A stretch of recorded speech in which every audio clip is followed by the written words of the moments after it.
We are rolling. We are. Okay. Right. Okay. Right. Okay, yeah, this is our first. So I'm here, I guess, James, obviously. Hello. Hey. Raina. Hello.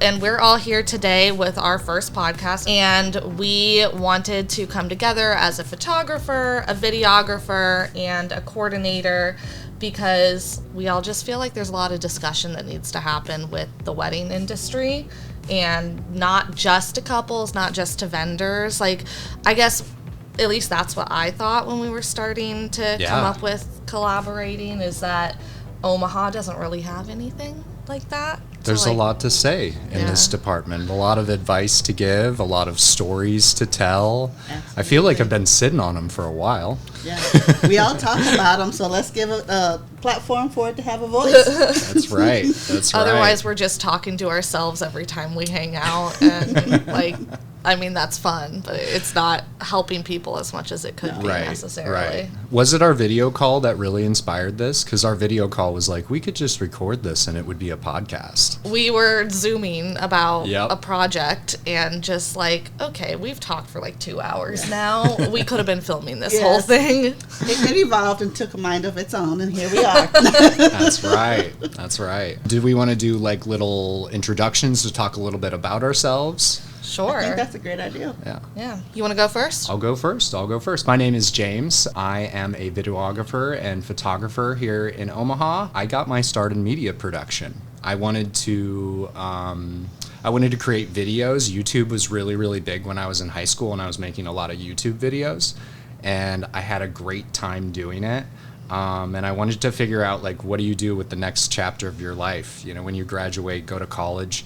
And I found out that they have like a video program at the local college. So I went to Iowa Western and learned video production, and they had a really, really like heavy slant of journalism on it. So I learned storytelling as well. And that's what kind of got me into this, is like learning storytelling and then getting into media production. And then weddings came along as that, you know, that outlet. And I was like, oh yeah. And you've been doing weddings for a while now, haven't you? Yeah. I started back in 2010 with my first wedding. Yeah, and how long have you been in the wedding industry?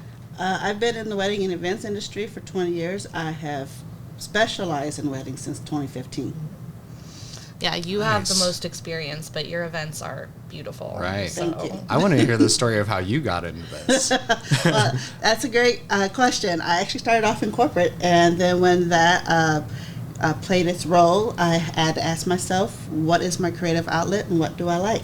I love weddings and I love babies. So the joke is I can't be there for the baby, I'll do your shower, but I will be there for your weddings and bring you guys together as one and start your new lives together. So that's how I started Divine Events. It actually started as a hobby, and it has kind of evolved to now that I'm a certified wedding planner and designer and floor consultant. It's my passion. It's what I live for. I love to see two lives come together as one. I love how many different areas that you can list off as like, I'm certified in this, I'm licensed in that. Like, you just really have like all the different areas. Well, you know, I didn't start off with them, but it is great to have that certifications now because it validates all the things you've learned over the years. The experience is a wonderful tool, but it is nice to be a part of that community now as well. Yeah. Yeah, we don't get certifications really. Not in the same way. Can't become a certified photographer really here in Nebraska, can you? I mean, technically you probably could. Like, there's different like organizations. There's different organizations you can join. Yeah. But I don't think it's not required. So most people don't do it because there's so many different like walks of life that bring people to doing weddings that everybody kind of has like it's not usually like a training thing necessarily. It's like partly self-taught, partly if you pursue education about it, partly just being at weddings and seeing what happens. But you definitely have to have a creative niche and a passion for it. It's not for the weak. That's for sure. Definitely. But we all have strong personalities, Yes, so we I do. feel like we don't have any issues with like being confident on a wedding day. Not at all. How did you get started in the wedding industry? Well, I always joke. So I started just like growing up, I had one of those little tiny, like, I remember electric blue digital cameras that was like this big and only zoomed out like boop, little tiny bit. And I, of course, carried it around with me everywhere. Took pictures of all the like random things in my life as a teenager. And then as I got older and I was like very much a theater kid, I started wanting to photograph like the theater productions that I was in or that other people were in. And then sort of similar to you, James, by the time I got to college, I was studying journalism. And so like kind of seeing the other side of what photography can do for storytelling and working with a lot more different subjects. Like I was never the sports reporting photographer girl, but I was like just about everything else. And that was fine because everybody else wanted to be the sports photographer. And I was just having fun learning with all the different people. And then eventually started doing a lot more portraits with people and kind of did it on the side for a while I had a day job, which I think is like most of our stories. And I've been more so in the wedding industry about the last like 5 years. Like it was kind of full time before I took the leap to be independent by myself, but now I have my own photography business for weddings mostly, but portraits as well, and just along for the ride with most people's, like, it's so fun to be there on like their happiest day. Absolutely. And get to like be creative, but like in something that's going to last for that people are going to like remember and cherish for so long. It's this perfect like focus of experience and just you on the ride of it too. That's another thing about being like a journalism photographer is you're just like flying by the seat of your pants for the next hour because there's nothing really planned on the schedule. But there's things that they want to happen. I always call it a blessing because you get to mix that. It is. We as humans, we're meant to be together to share and enjoy, to share each other's joys in life. So there's only like 3 or 4 major milestones. So this is one of them you get to be a part of, and you'll be forever embossed in their life because you brought their lives together. And for you guys, you commemorated it. Yeah. I emboss myself in the album. Like, do you put a cameo in if you can? If I can put like, I usually just put like my logo stamped somewhere or something. Okay. I'm not usually like in the photos necessarily, but I know that you sometimes sneak in some like pictures where you're in the back of them if your second can get it. If I can catch myself in a mirror once, I'm doing it. Or like I'll do it on purpose because sometimes those couples have those mirrors with their like name on it and stuff at the front. I'll just be like, well, I'm going to take one pretty one, but then you're going to get one that's just like a full length James. I do love to take like blooper shots though. Like I am constantly joking with my couples that like I'm their wingman, and so I'm like, if you need to like grab their butt, if you're like going in for a kiss, I'm going to get all those like little things that like you don't have to show them to everybody, but you're going to be entertained when you get them back in your gallery. And like I don't know, I have, depending on like the vibe and the personality of the couple in the wedding, I like to like include little like Easter egg type photos that I think are silly or fun. They have meaning for them. Yeah. Are you like pretty well underway with most of your planning with couples? Yes, we actually start usually about anywhere from 12 to 18 months, so it kind of depends on what package they choose, but timelines are part of that process for me. I always refer timelines or guidelines. We always hit the milestone activities like ceremony. Yes, we start at 4 if it's at 4, unless you tell me otherwise because you're the boss of the life. I like the milestone term because I feel like I need to work that into how I describe like wedding days, because I always talk about like windows when I'm planning a timeline with a couple, where it's like, okay, you might see like 12 different things on our timeline, but they're not like 12 things that you have to hit at those exact times. They're like, I don't put anything on my wedding schedules for less than like 30-minute windows of time. So that it's like, okay, we're aiming to do this thing at 1 o'clock, but like we have all the way until 1:30 to accomplish it, like that type of thing. But I think milestones is a good word for like definitely the immovable parts, like the ceremony or things like that. I actually like that window of time because I think when I do my timelines, I always collaborate with my partners, but I'm like, this window of time is yours to do what you need to get done. because I can't take a photo to save my life. You don't want me to do that, but that's your time. You go work your magic. But then I go into the milestone activity starting. So then that's when I start getting a little more directive the day of. I tried to do that with our schedules. We don't overbear them with photos. We try to keep the photos spread out throughout the day, and then that way it's like they don't even really have to think about it as much. That's beautiful. I feel like it relieves a lot of stress for people if they realize that not everything has to be on an exact, if it doesn't happen at this time, your whole day is off track. Yes, type of hear thing. that? Hear that? If it's behind schedule, it's all right. We're And gonna it's handle it. okay for things to change. It's okay Absolutely. for things to move around. Yeah. We try to get XYZ done before the ceremony, but we build padding into the day so that we can move some of those things to after if we need to, Yep. or whatever the case is for your day. We don't want to be stressed just as much as you don't want to be stressed. Yeah. I've had so many couples, they have a vision in mind of what they want their day to actually be. Then the day actually comes and they're having so much fun in the moment that they're in. They're like, Raina, can we just, absolutely.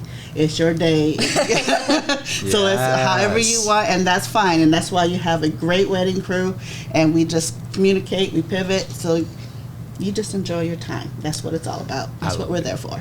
So you do 12 to 18 months usually, but I feel like inquiries at this time of year, it's kind of a mixed bag with absolutely. You have people that are still inquiring for really short timelines, and sometimes it surprises me how it's it's one thing if it's oh, I'm doing a courthouse wedding or a smaller thing where there's not a full reception. But sometimes we still get inquiries that are for a full wedding day with only a few months of lead time. And some couples are almost all the way through their planning at this point. Others are way ahead of the game for the next year. But do you guys feel the timelines of wedding planning are kind of getting more sporadic?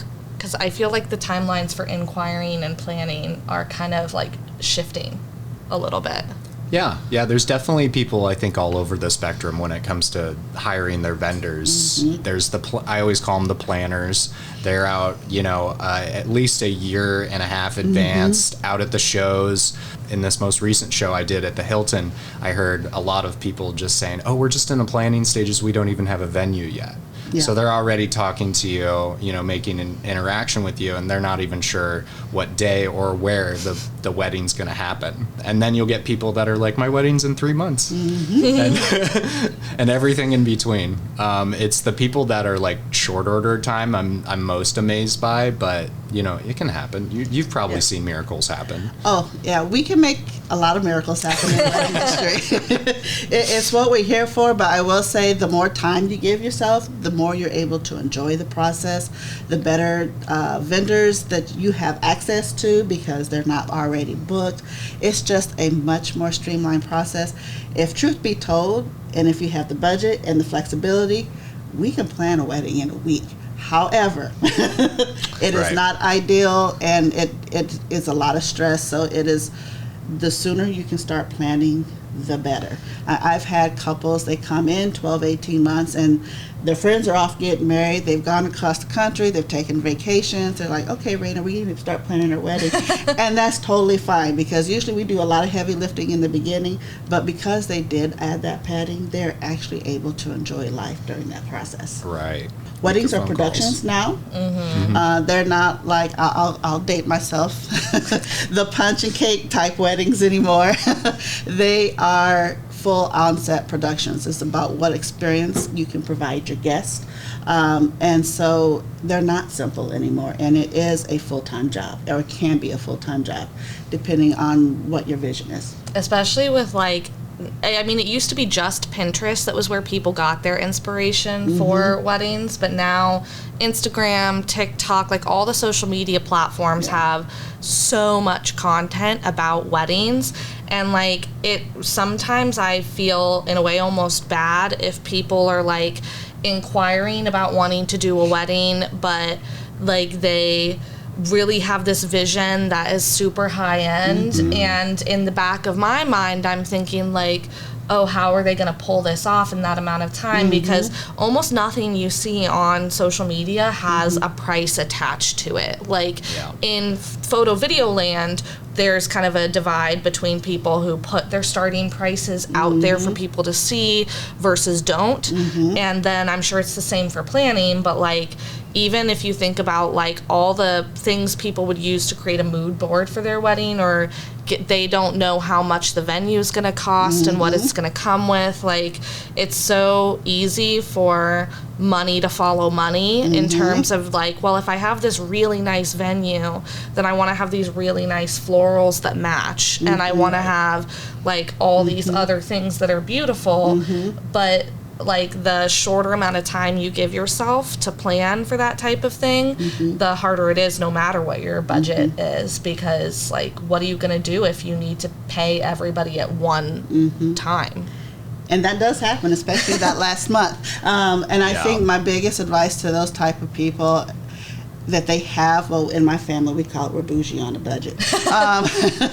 So there's nothing wrong with wanting that Pinterest board or that Instagram reel or anything like that, but those are inspiration photos. And if you have the budget that can accommodate that as is, beautiful. We can make that happen for you. If not, okay, that's the vibe that you want. So what do we do to bring that vibe to your space, which many wedding vendors have complimentary consultations, because we want to hear your wedding vision. We want to hear what your needs are, what you're expecting your day to flow like, because then we can tell you, because we have multiple packages and different ways that can be pivoted to make sure that you get your needs met with a actual wedding professional. And I think that is key. I see so much on social media. They have what we call diamonds in the roughs. It's very scary because we've seen the horror stories out there, right?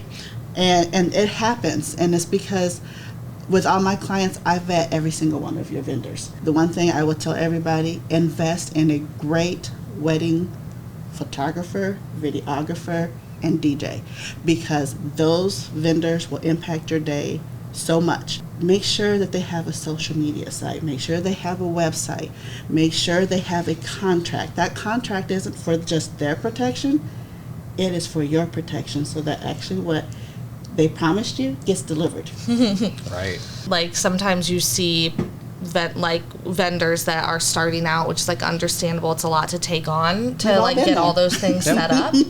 We're working on that like together right now to get like established to start sharing all this information with people and have a presence online. But it is really important, like in photo video world, like make sure that they can give you a full gallery, or like that they can show you multiple examples of wedding day videos. Like you don't want to just be trusting what is that one snippet that I saw that looked beautiful, because maybe that was a styled shoot, maybe that was just like the luckiest day ever where the lighting was perfect and the couple was beautiful and all the decor was wonderful and nobody was a problem person. Like everyone was chill the whole day, and so you felt like you had the ability to get really creative and get your absolute best work.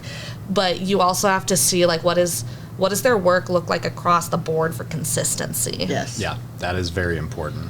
There's a lot of people out there kind of, you know, just starting out, and they're not really sure what their style is. So if you want an exact style, you need to pick somebody that's like figured out what that style is. Sometimes I think I'm still doing it. But when you see it change from event over event, that's when you got the little warning signs going up. Well, and like it's okay to change, like in photos, it's okay as if a photographer evolves and changes their editing style.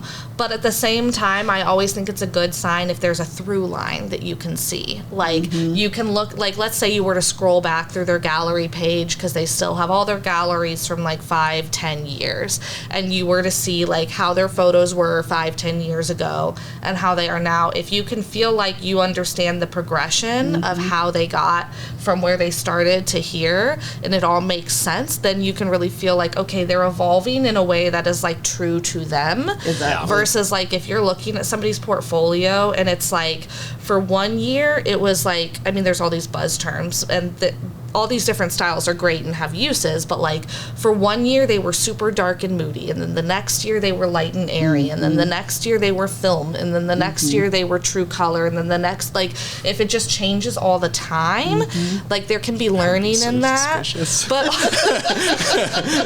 there can be like learning in that, but at the same time it's like, well, do they really care about providing a consistent, like, true, I always say authentic, I know a lot of these buzzwords can sometimes be meaningless if everybody says them, but like you should feel like they know what they're doing. They're not just constantly changing on a whim to follow the trends. Like if you as a client really want your things to be in a specific style for photo or video, then like, yes, pursue that. All the different styles are awesome, but like people specialize in those for a reason. Like people specialize in dark and moody. People specialize in like cinematic film style. I personally mostly do like true color type of editing, and then I like to play with, like, I say like an 80 to 90% is going to be like just my core of what I've evolved to do of true color, a lot of mix of different approaches and how I get you through your day so that you don't feel like I'm just like posing you really like stiffly. But then I throw in some things to keep my creativity going, where it's like I'm going to throw in some like fun dance floor shots where you're utilizing all the different tricks you see on TikTok or Instagram, where you're like moving the camera to get the motion blur. Shutter drag. Yeah. Or like, I don't mind throwing in a couple of like Dutch angles or something like that, but I don't want my whole gallery to be Dutch angles, because then the whole time you're looking at it, you're going to be like head on a tilt. Yeah, it's going to look like a roller coaster, up and down, up and down. I think you bring up an awesome point. When I ask my clients, when I go to refer them for a photographer or videographer, I'm like, what style of photography do you like? They're like, what? There's different styles?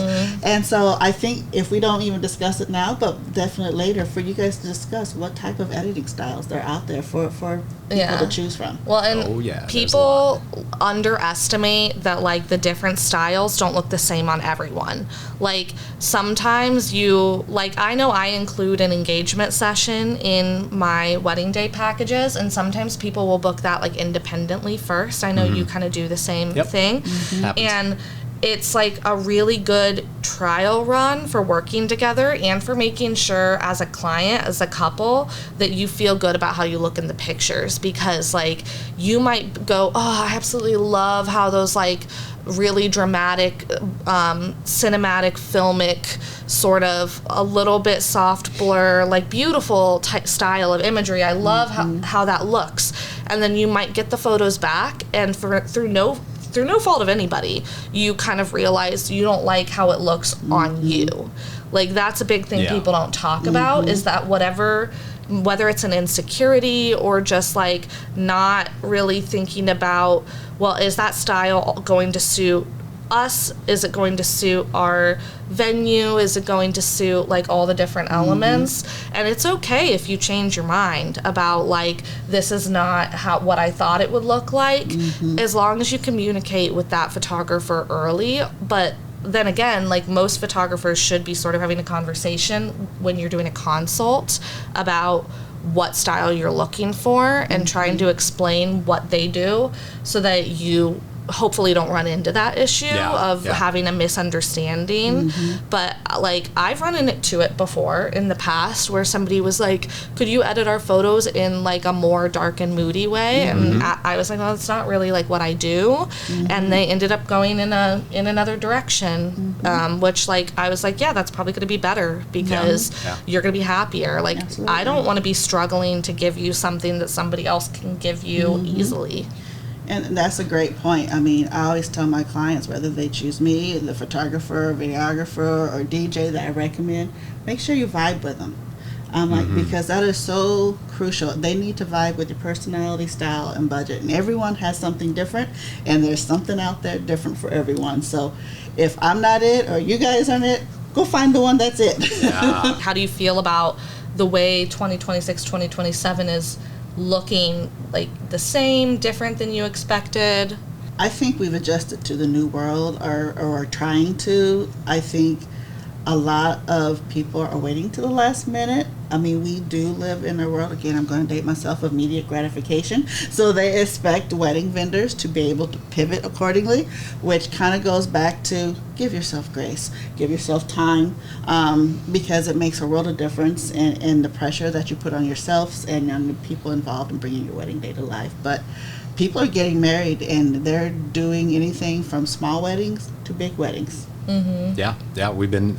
I've been seeing a lot more elopements. Mm-hmm. That's fine. We love elopements, right? Because it's like a break from the full wedding day, and we get to go to the courthouse, which has great architecture, and or like a park or something. Just having a ceremony just at the side of a lake. You know, we don't really get that anymore because they're like, we're not going to put all these chairs down by the lake. It's like a mixed bag. It's kind of nice. I love the new ways that people are planning their weddings too, where they're like having weddings off location. They're out, maybe in another state, or they're just having the reception. They're already married, eloped in some mountains, and now has this ever happened to you where Omaha becomes the place for the reception because it's in the middle of the country? And there's people in Chicago and people in there's people in Denver, and they're coming together in Omaha, and it's like, wow, you picked us. So and there's sweet. something to be said for neutral ground. If you're not choosing to have your wedding in one of the states where one of your families lives,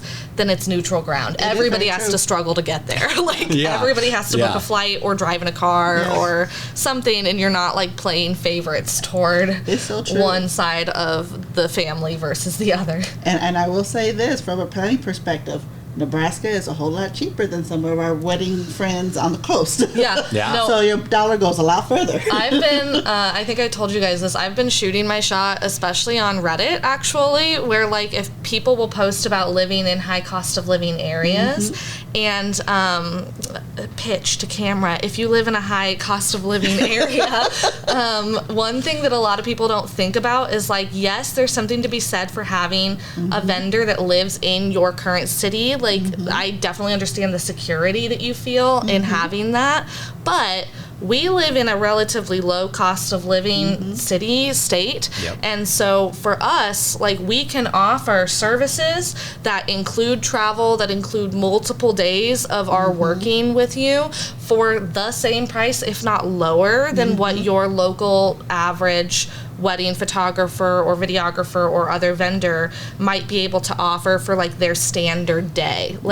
I know that I have given consultations for destination weddings, and not always in places people think of as destination weddings. Sometimes it's an out of the country type of thing. Sometimes it's just in an adjacent state. But it's hey, if I'm traveling all the way there, you're gonna get pretty much access to me for the entire time that we are there. You're gonna get so much more out of working with somebody that's coming from a lower cost of living area than maybe what you could get from someone in your local area, or vice versa, to Raina's point of if you come to where we are, then you might be surprised at how much further you can sort of get with your vision than maybe New York or California or someplace that is beautiful but really expensive to try to do a wedding. Those venues are $20,000 to rent. Oh my goodness. The median price according to Nanat for a wedding photographer in this area is $32.50. So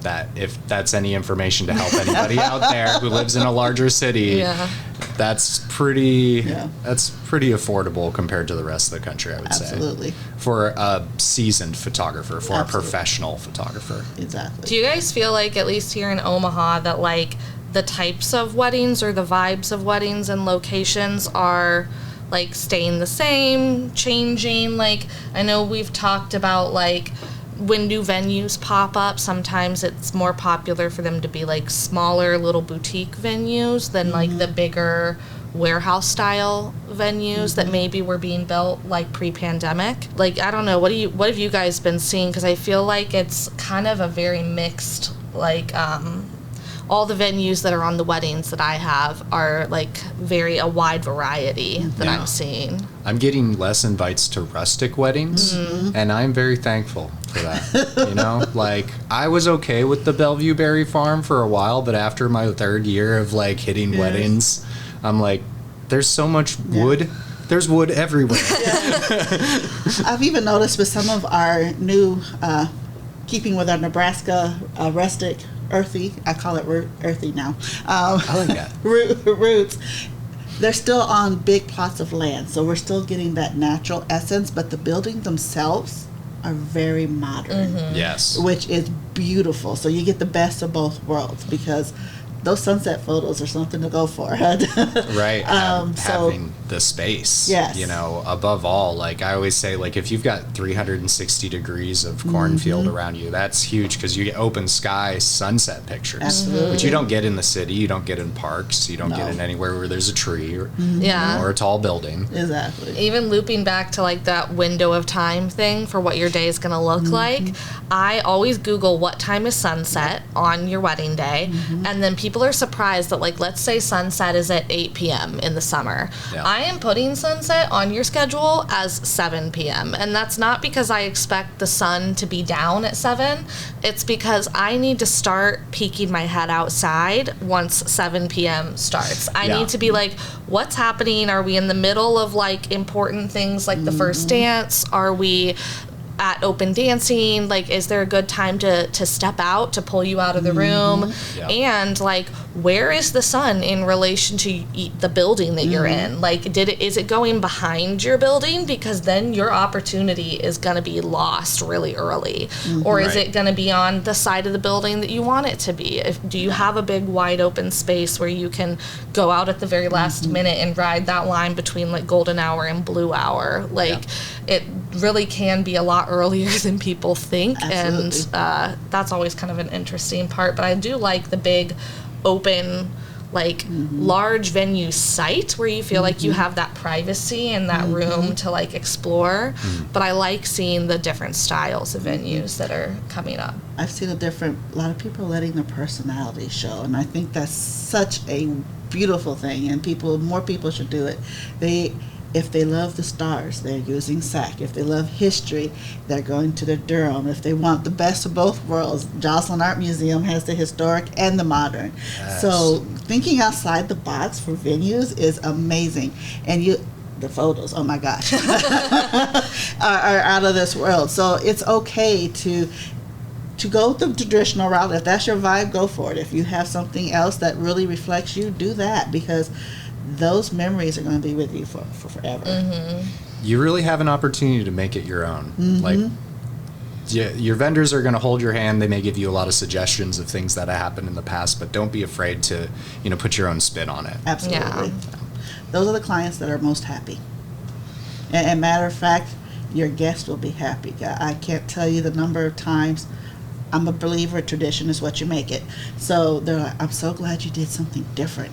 It really reflects your personality, and it's something that they remember, because it isn't, okay, let's be honest, there's a lot of weddings that are copy-paste. There are expectations that we've seen throughout the year that grandma and grandpa and auntie might be expecting at the wedding. But if you really take that time to put your personality into it, people are going to take notice of that. That's 2 things now that I'm going to steal from you, because I feel like I need to put tradition is what you make it somewhere on my website. Yeah. That's a really good like tagline. Don't be surprised if that pops up on mine too. Yeah.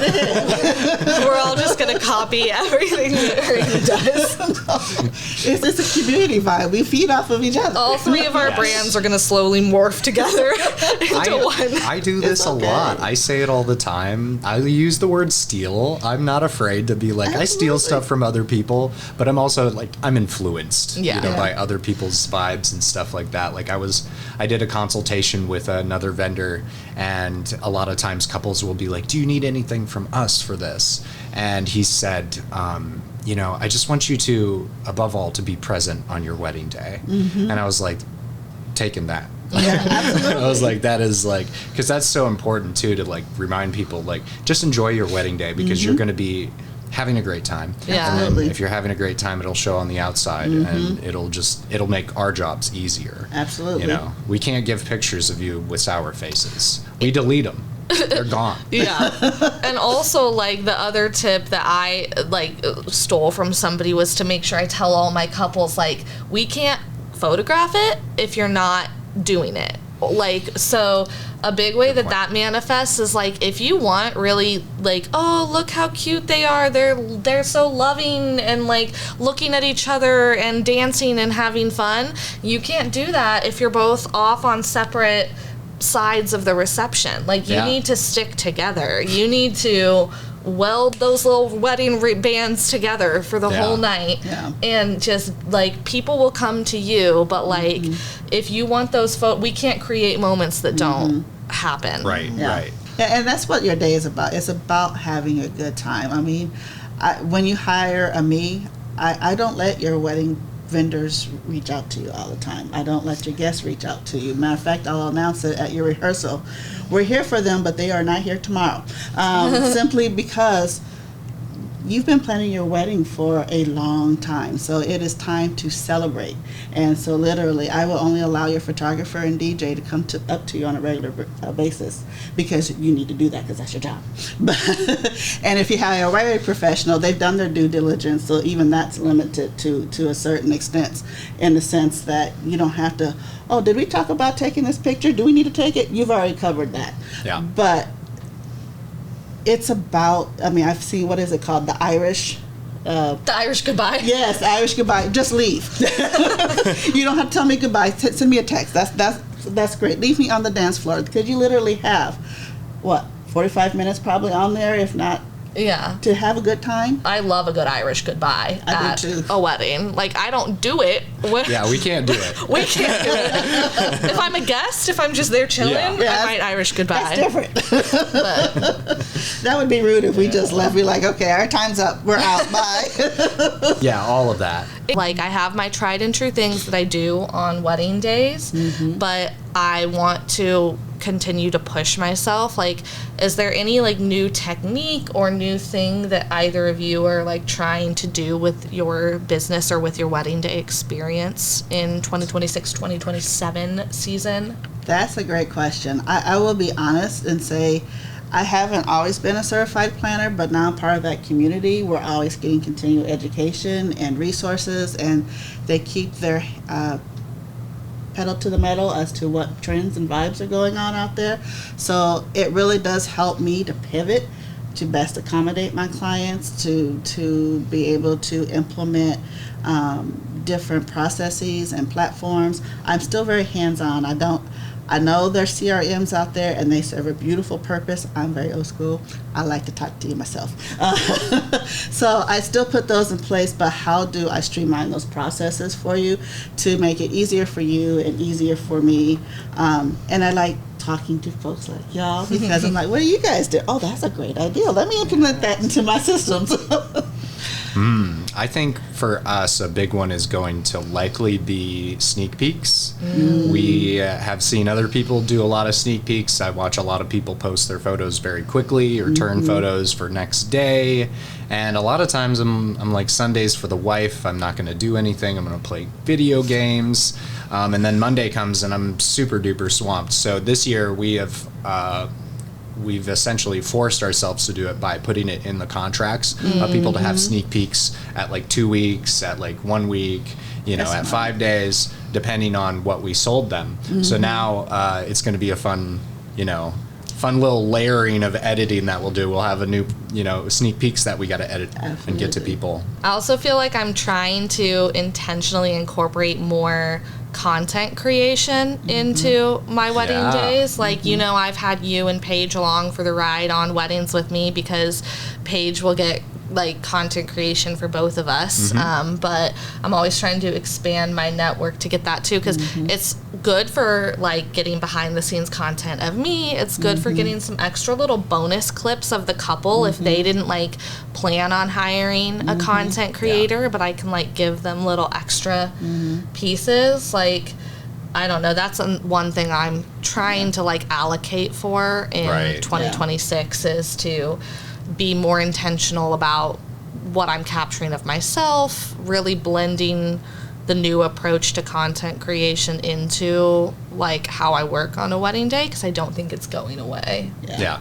It's not going away, but I think it's also a balancing act that we are there for them. I've seen some people on site that I'm like, the content creator totally blew out the photographer, the videographer, and I'm like, you need to be in the background. You need to get there. I mean, it's a balancing act for sure, but I don't think it's going away either. Mm-hmm. Yeah. I mean, people like that BTS, and quite frankly, I've had people asking, like, I know we're supposed to get all the formal shots, but I like the one, I like, case in point, and I don't know if you're watching this, I'm sorry, but she had to get something underneath her dress, and so her sister had it. They were in a cockeyed position, but this is what I want a picture of, because this is the memory I want to remember. And those are the things that people, I mean, those are your fun-loving, those are the pictures that they want. It's because sometimes it makes them laugh. the inside joke moments, sometimes just like, because you guys started offering that in 2025, right? Yep. We started offering that. We did a few of them last year, and I'm not sure what we have on the books for this year, but it's been kind of difficult trying to explain it to people, try to sell it to people. Do you do it as like an add-on, or do you do it as incorporated in the full day experience? Right now it's just an add-on. It's separate. It's a separate service. But that might have to be the thing, is like we put it as one of the packages, so you just get it by default. Yeah, it's very interesting. I've also seen, how do you describe this to somebody? Yeah. You know, it's also usually cheaper than having a full-fledged videographer. I mean, for people who, because there's budgets for everybody. I think the videography tells the love story of your day beautifully, and there's nothing that can replace that. But things that the BTS that you get from a content creation, a lot of videographers are offering it just as a straight package, because it is a thing now. And for people who don't have it in their budget to have $4,000 for the videographer, it is a nice way to pivot. To get a little bit. And in between there. Yeah. The video will always be, though, like the best record It is the best. of your like wedding day. I always say push to get, a full cut of your ceremony and speeches, because that's really going to be, the meat and potatoes of what you want to walk away with. The highlight video is fun. You can put it on social media. Absolutely.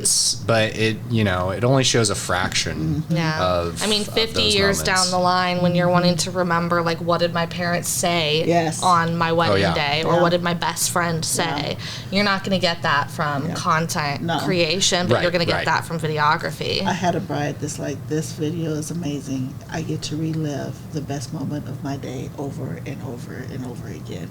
And I'm like, you said it beautifully. Can't say it any better than that. I actually think one of the most underrated areas for content creators is for vendors. And like you were saying, you don't want it to be like taking over to where it's compromising the couple's experience of the day. But I've seen this idea floating around that, like, if you know the other vendors and you're comfortable with them, like if it's a team that you've worked with before, of collectively hiring a content creator, so that person is like, all the vendors are splitting the cost of hiring that content creator, and then they're getting content for all of the vendors throughout the day. Absolutely. And like just that little bit that each person needs. And you could still pitch it to the couple and say, like, you're also going to get free content out of this. Like, maybe I think you would be in like a particularly elevated position with a couple to say, this team that we have together has like been talking about bringing a content creator, and this is what it would look like, and to like get I don't know how you would get the green light from the couple necessarily. That might be like a conversation to have, but I Not think a problem for us. We have it in the contract that that's we have true. exclusivity over capturing their wedding and how we do it. So And I think maybe for newer people, that I know for me, the first few years of business, it's been one of the hardest things to get that like behind the scenes content. So if you're just starting out, like, I know it's like a chicken or an egg thing of like, do you have the money to hire a content creator? No, because you're new, but you might not get the traction you need to gain more money to hire that content creator if you don't get that content. And unless you're going to like bring somebody that is not part of the professional team with you, which is not a very professional move, then like how are you going to get that content? Because I've seen other people that like set up a phone on a tripod but then they need to move it around a whole bunch, and I feel like that's taking away from the experience that the couple has if you're constantly being like, well, let me set up my phone for my shot for... It's a balancing act for sure, and I think it kind of goes back to, and I heard somebody put it, and I'm going to probably butcher their words, not every wedding is picture worthy. And that doesn't mean their wedding isn't beautiful. It just means you might totally vibe with the couple, but their brand isn't necessarily our style isn't necessarily your brand or aligned with your brand, but you love the couple. So maybe it doesn't go on your website, and maybe you don't need the BTS. But the ones like, oh my gosh, this is going to be out of the box wedding. I don't have this in my my portfolio. It's the first time you're there. I need this, and it's those decision makers, especially for somebody first coming out. Yeah, I have to ask, as a clean modern lines like enthusiast, and like I'm a like more is more like You're a color maximalist type of person. What is your thought on like the whole color of the year situation this year? Oh, it's gorgeous. You like the what did they call it? Something cloud. Yeah. Dream?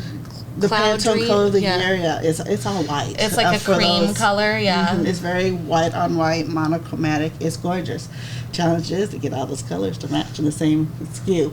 It's absolutely beautiful, and if done right, it can be gorgeous. If not done right, it cannot be so gorgeous. Do you think couples are going to fall into a pitfall of like just doing all white because it's the color of the year and not like doing it with the right like intentionality behind doing it right? Or do you think that people are going to use it sort of like as how when they pitched it for the color of the year, they were like, oh, it's this great canvas color that you can do anything with? Like, do you think we're going to see a lot of white weddings this year? I think it's been here a long time already, to be honest with you. I mean, if you talk to Flores, baby's breath on top of baby's breath on top of more baby's breath and roses has been here for a long time. I think they just formalized it. I think there's the Pantone color of the year, and I think there's the people color of the year. And I think that, I mean, I see a lot of burgundies, a lot of greens, and a lot of yellows. And the bottom line goes back, it's wonderful. I love trends, but it doesn't mean it's you. Yeah. So if you are a maximalist in color, I've done a shoot like that, by the way. Go for it. I mean, there is nothing that can't be done. It's gorgeous, right? Especially if it's a reflection of you. And so that's what you should do, and that's what I'm here for. What do you think the trends for 2026 are going to be? Yeah, definitely expect lots of, just variety that you're talking about there. I've been seeing a lot of that, just like people being like unafraid to do that. Do you think any like photo video styles are like maybe the rustic barn type of weddings are getting less popular? Do you think there's any like other styles, whether that's in photo video or other trends that you think are like falling off at this point from like maybe, how people will talk about how like if you look at like certain images that are like mason jars and like such and such like burlap and all of that it might like date your wedding to a very specific time period because trends kind of come and go. I feel like the last few years there's been a lot of this like Italian Mediterranean inspired type look for the more luxury weddings, and I think it's maybe starting to be on the verge of like oversaturated to where a new aesthetic will start to come up, but I don't know what that's going to be. To your point, the earthy rustic vibe that it's Nebraska, we're always going to see that. It's not going to go away. Has it transformed? Absolutely it has, and I think it'll continue to transform. I think we've seen it in the new barns, quote unquote, that aren't really barns, but they are on that acreage like a barn normally would be. They have modern vibes to them, but I'm glad that the mason jars and the burlap is going away. But, if you did have to use it, I would have to put some modern flowers in there and dress it up just a little bit. But what would you do like if you wanted to like be more sustainable though? Because I feel like a lot of people who used the mason jars, it was like when the DIY era was really like on trend. You get one roll of burlap and a whole pack of mason jars, and And from my point of view, you can make those gorgeous. Yeah. But do you always know how, or is that your natural aesthetic? Maybe it's not, and maybe that is who you are, and that's what you like, and that's what we do. Use candlelight at night is gorgeous. Mm-hmm. I mean, if you have a very cost-effective budget or different priorities where you want to put your monies elsewhere, it is a beautiful way to get that grandiose impact without the huge budget. What you might spend on flowers or may not spend on flowers. There's a way to get more cost-effective flower vibes too, but that's another story. But candles are definitely a way to get that elegant, timeless vibe. They're never going away. Mm-hmm. I always tell couples too, like, talk to your friends. Like, see what they have that they, like, made for their wedding that maybe is generic enough that you could use. Like, I'm going to wrap myself out here. I have one of those, like, big acrylic painted boards that talks about, like, oh, it's going to be the ceremony. Please put your phones away. This is an unplugged ceremony. And I didn't have that made. My very lovely friend, Mary, hello, if you watch this, I still have this from your wedding that was like when did you get married? 2019? 2020? We got married in 2021. And at the time I was contemplating, like, did I want something like that? And I happened to be talking to her. This was, she lives in Kansas City, but my family's all still there, so I go back and forth a lot. And she was like, oh, we had one of those signs made for our wedding, and it doesn't have our names on it. So if you wanted to, like, borrow it, you could borrow it and then just get it back to me whenever you can. So I borrowed it. It was lovely. I've actually loaned it out to multiple other people. There you go. And I tried to bring it back to you, Mary. I just forgot, like, multiple times, and then it felt like it was too far down the road and you never asked about it again. So if you want it back, you can have it back. But I still have it. But, like, we're getting closer today. Yes, we are. It's confession time. See what your friends have. Like, I've loaned out my table numbers that we bought for our wedding. I was, like, too lazy to sell them, and I was like, well, maybe somebody will want to use these someday. I've loaned that sign out. Like, if you have people around you that have things you can borrow, that can also be a really good way to not only save some money and be more sustainable, but it might add an extra layer of meaning to it because it has, like, that significance that there's another person that you care about that's attached to the memory of how it came to be part of your wedding. Right. And I like that. Check with your venues on what they have to offer, because a lot of these venues have just back storerooms that are filled with all sorts of decor. The only thing we didn't rent is we had a rug for the altar. We had this, like, blue rug because we were like, yeah, it really ties the altar together joke. And it disappeared. I don't know where it is to this day. Somebody was talking about that, how, like, they had a rug and, like, if you're out there and I know you, I'm so sorry that I forgot that it was you that told me this, whoever that is. They had, like, a rug that they similarly, like, put up at the front of their ceremony that they knew they'd be standing on during their ceremony, and then they took that rug home with them and they put it inside the entryway of their home. So that they would always be, like, walking in and out of their home over that same spot that they got married on. Like, the venue might go away, but that spot exists. Right. Go ahead. I was going to say, that reminds me of the Cafe Postal situation. They wrapped up the interview by mentioning that you could come back here. Yeah. And that's not something you get with any wedding venue, really. No. Is like the ability to just pop back in and be on the spot where it happened. Yeah. Like, we got married at the zoo, and we go to the zoo around our anniversary every year. It's a beautiful location for a wedding. And that brings up great points. There are so many ways that you can connect your wedding, from the engagement, from dating, engagement to wedding, to all your memories that you're going to have post-wedding. A lot of people don't think about that, but there are a lot of things, to your point, rentals-wise versus what you do yourself and can keep forever. So many things. When people ask us, should I do it myself?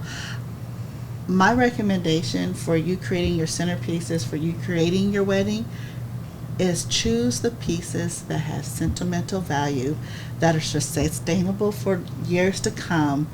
The ones that decide, you know what, I can do it. I'm like, okay. Trying to resell that stuff afterwards never goes the way people think that it's going to go. I'll literally tell you, I had a bride that nobody's bought it. I'm like, it's because it was very specific to your day. Yep. And it should be, but it doesn't mean it's very specific to somebody else's. Yeah, I've seen the prices on some of that stuff too. People think that their secondhand wedding decorations are worth pretty pennies. Yes. You got to bring your price down a little bit, Facebook Marketplace. Yeah, I think people were really excited by the prospect of like being able to sell stuff online when things like the Facebook Marketplace first popped up, but then quickly realized that it's like just not, it's so much work. I would definitely say, like, again, on like a very practical tip for vendors of any sort, have an emergency kit. Last year I implemented that, and this thing is huge. This thing is like a briefcase basically, but I swear it helps me equally as much as it helps my couples, because I have everything under the sun in there. And like, yes, things will go mysteriously missing out of that kit from time to time because somebody takes your scissors out to cut something and doesn't put them back in, and 6 hours later they're who knows where. So you might have to eat the cost of a few like things that you thought were going to stay in there forever. But like, if you can do things that make you feel more prepared for any scenario on a wedding day and make your couple and all their friends and family feel more prepared, it's going to relieve a lot of nerves. Like, I'm one of those paranoid people, so I'm like, I need to have meds. I need to have like bobby pins and hair ties and a stain stick and like all these various different things so that I'm not worried about what happens if there's like an emergency scenario. And my couples are always very impressed that I have that type of stuff available for them. So that's like more on a practical tip. Yep, gonna steal that one. Hey, if we all work together, they're gonna have double the pleasure because I walk around one all day long. But my key takeaway for vendors is, remember, a wedding, it's not just you. You're not in it by yourself. You have a whole team beside you, behind you, in front of you, and we're all working as a unit to make this couple's vision a reality. And so my encouragement is, please communicate with your vendor friends, because it helps that process go so much smoothly when we work together. Because when you get a packet from me, it's called the I Do team, because it's not just me, it's not just a photographer, videographer, DJ, caterer. If one falls, we all fall. So it's where we come together as the community that we are to make our couple's life that day just beautiful. It takes a village to make your wedding happen. I'm probably going to say it 1,000 times on this podcast. Trust your village, because we're professionals. We know what we're doing. If we need a suggestion or something like that, you can point us in the way. But then you can just, relax and enjoy the wedding day. Yeah, I would say along some similar lines to some stuff we've talked about, like, make a priority list, like, as you go. You can make one at the beginning of your process, and you can keep evolving it. It's okay if your ideas of what's important change throughout the process, but make that list together and really come up with what is important to the two of you for your day, because there's going to be so many outside opinions on what to do that you really need to stand firm on the things that you want as a couple. Otherwise, like, who is it for? Like, it's for you and feeling authentic to you. And so don't be afraid to stand strong. Don't be afraid to take vendors up on their advice. And like, speaking for myself, don't be afraid to take me up on my offer to be the bad guy if you need me to, because I am happy to, like, I ask for, give you any opportunity you want to tell me anything you're concerned about for the people that are going to be at your wedding, any specific scenarios.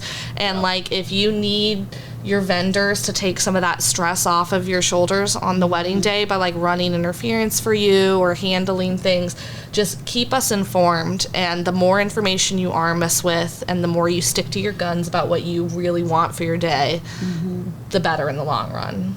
Absolutely.